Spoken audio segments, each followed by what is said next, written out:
Senhor presidente, queria reforçar aqui algumas coisas. Primeiro, dizer que independe de questão ideológica, claro que vindo do Flávio Dino, como disse o vereador Pedro, nós não estamos acostumados com um judiciário que fala abertamente o que pensa, vereador Pedro. A gente está acostumado com pessoas que, atrás de um discurso de neutralidade, fingem que não tem posição, mas têm posição quando vão lá e votam e defendem uma opinião. A gente tem muita nitidez de que lado estão. O ministro Flávio Dino sempre deixou nítido para quem quiser saber qual que era a posição política dele, e ele vem e traz alguns debates para a sociedade. Eu acho que a gente não está acostumado com isso, mas eu prefiro saber o que pensa um juiz do que ele dizer que é neutro, e obviamente não é neutro pelas suas posições.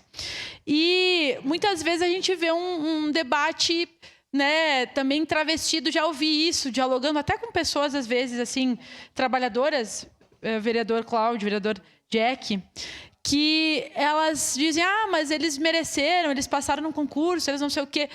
Esse debate da meritocracia, nobres colegas, nós temos que ter muito cuidado.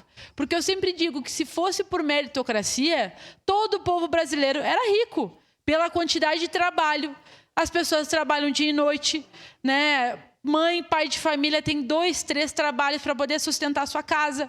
Então, se fosse por mérito, não existiriam praticamente pobres no nosso país. Porque as pessoas, elas fazem o seu papel.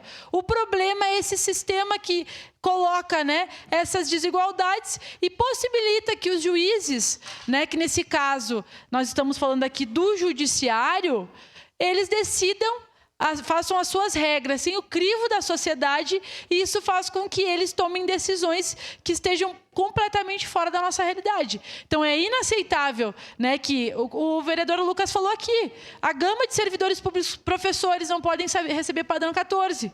Né? Agora, a gente vê uma casta, né, que pode decidir com as suas próprias regras, se favorecendo, né, isso nós não podemos mais permitir, porque é esse o problema do Brasil.